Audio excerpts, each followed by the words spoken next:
I studied in Paragon Public School.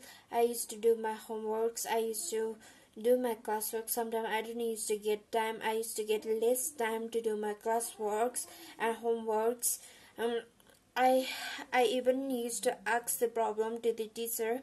It was interesting to play with mates and friends. It was a memorable picnic with my friends.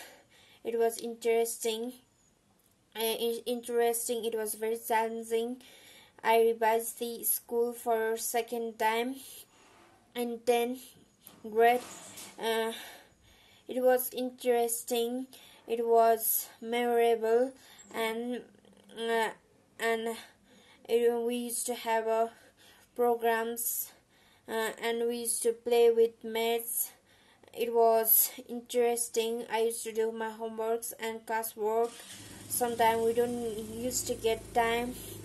We used to play with friends and make noise, and it was memorable. Thank you.